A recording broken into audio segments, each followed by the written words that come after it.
రాసి పెట్టినా సార్. సరేనమ్మా.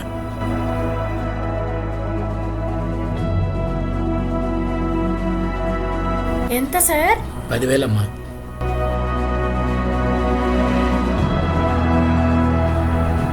ఇదిగోండి సార్.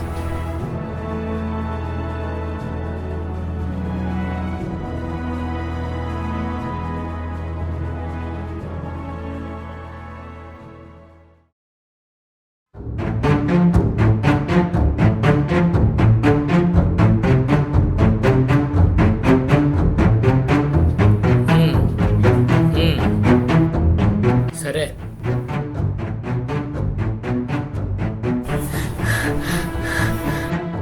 ఎవరో రౌడీల్లా ఉన్నారు, కాపాడరా ప్లీజ్. పర్వాలేదమ్మా, నేనున్నాను. వాళ్ళు వెళ్ళిపోయారులేమ్మా. అయినా ఈవేళప్పుడు ఎక్కడి నుంచి వస్తున్నావు? మా ఆఫీస్ నుంచి సార్. ఇదే మా ఇంటికి దగ్గర దారి. మీ ఆఫీస్ ఎక్కడమ్మా? బాలనగర్లో సార్. అక్కడే ఒక ప్రైవేట్ కంపెనీలో పనిచేస్తూ ఉన్నాను. నీ పేరేంటమ్మా? నా పేరు శాంతి సార్. సరేనమ్మా, ఇప్పుడు నేను మీ ఇంటి దగ్గర దిగబెట్టేస్తాను. పర్వాలేదు సార్, ఆ రౌడీలు వెళ్ళిపోయారు, నేను వెళ్తాను. రేపు నేను మీ ఇంటికి వస్తానమ్మా. తప్పకుండా రండి సార్. కానీ ఈ విషయం మా నాన్నగారికి చెప్పకండి, బాగా కంగారు పడతారు. సరే, చెప్పనులేమ్మా.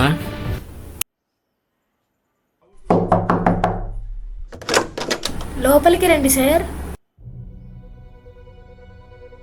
నాన్నగారు, వీణ చిరంజీవి గారు. మన వీధి చివరనే వీరి షాప్ ఉంది. నమస్కారం చిరంజీవి గారు, నా పేరు నాగేశ్వరరావు. నమస్కారం. కలియుగంలో ధర్మం ఒక పాదం ఉన్నట్టుగా నేను ఇంతే.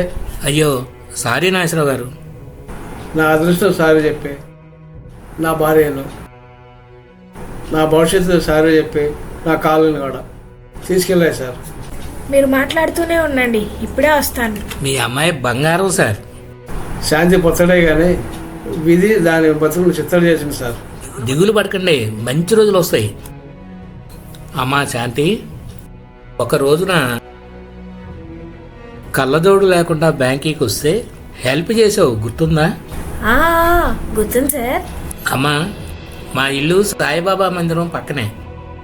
నాకు కుదిరినప్పుడల్లా నిన్న ఆఫీసులో దిగబెడతానమ్మా, సరేనా?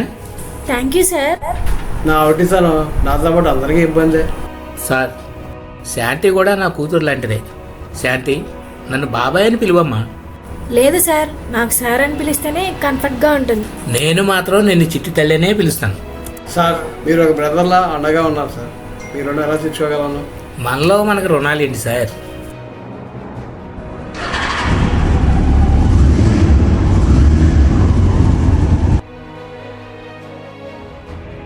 ఎక్కావమ్మా?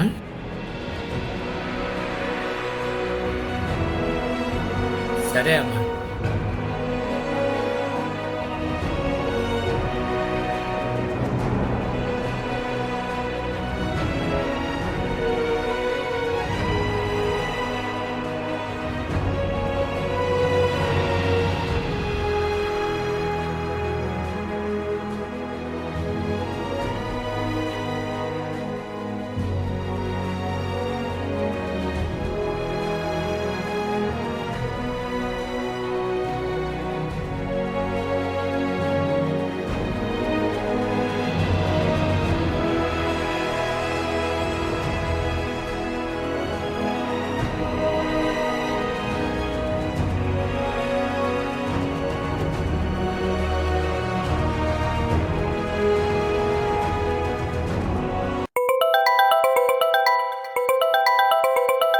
హలో, చెప్పండి.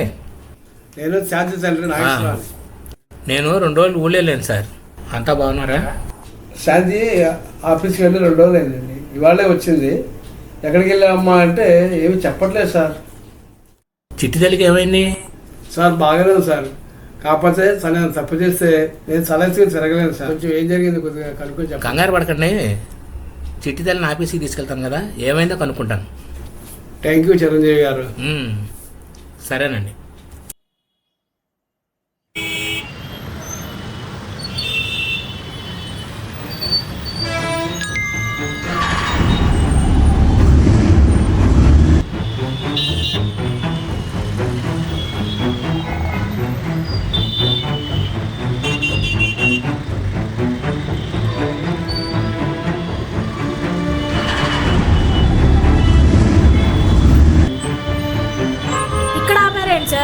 రోజు ఆఫీస్కి తొందరగా వెళ్ళాలి. 2 రోజులు ఆఫీస్కి వెళ్ళకపోవడంతో వర్క్ చాలా పెండింగ్గా ఉంది. చిట్టి తల్లి 2 రోజులు ఆఫీస్కి వెళ్ళలేదా? ఏ ఒంట్లో బాగాలేదా? బాగానే ఉంది సార్, కానీ ఆఫీస్కి వెళ్ళలేదు అంతే. 2 రోజులు ఎక్కడికి వెళ్ళావమ్మా? మీ నాన్నగారు చాలా ఆందోళన పడుతున్నారు. ఆ సంగతి వదిలేండి సార్, ముందు పదండి ఆఫీస్కి. 2 రోజులు ఎక్కడికి వెళ్ళావు చెప్పు చిట్టి తల్లి. సార్, ఇది నా వ్యక్తిగత విషయం. నువ్వేమన్నా తప్పు చేస్తే మీ నాన్న చనిపోతానన్నాడమ్మా. మీ ఉద్దేశం ఏంటి సార్? నాకు అండగా ఉన్నారు, అందుకు థ్యాంక్స్. కానీ నా పర్సనల్ విషయాలు మీకు అనవసరం. చిట్టి తల్లి, నీవు చాలా చిన్నపిల్లవి. నీ పేరులో ఉన్న శాంతి మీ నాన్న గుండెల్లో ఉండేలా చూడు తల్లి. అంటే ఏంటి సార్? నేను ఎక్కడికైనా వెళ్ళాలంటే మీ పర్మిషన్, మా నాన్న పర్మిషన్ తీసుకోవాలా? మీరు ప్రతిసారి నన్ను బాబాయ్ బాబాయ్ అని పిలుగు అంటారు, నాపై పెత్తనానికా? చిట్టి తల్లి, నా ఉద్దేశం అది కాదమ్మా. ఇంకెప్పుడు నాతో మాట్లాడకండి, నా దగ్గరికి రాకండి.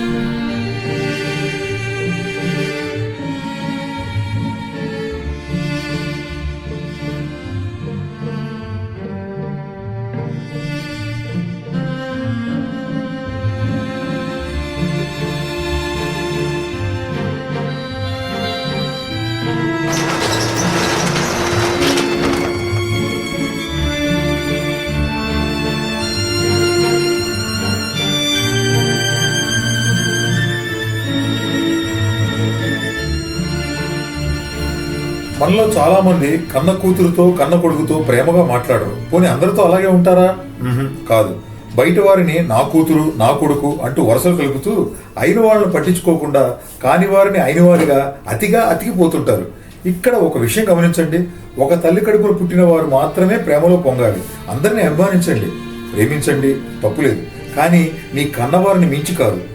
ఎంత దగ్గరగా చూసినా ఈ బంధాలు అద్దంలో కొండను చూసినట్లే. ఇటువంటి బంధాలు అద్దె ఇంట్లో ఉన్నట్లే. ఎంత సొంత ఇల్లు చూసుకున్నా అద్దె ఇల్లు అద్దె ఇల్లే. దూరంగా ఉన్నా అయిన వారితో బంధం అనురాగ బంధమే. ఎంత దగ్గరగా ఉన్నా కాని వారితో బంధం అద్దె బంధమే. మీ రక్త సంబంధానికి విలువ ఇవ్వాలని, దగ్గర కావాలని రిక్తహస్తాలతో ప్రార్థిస్తూ మీ సాయి లక్కరాజు.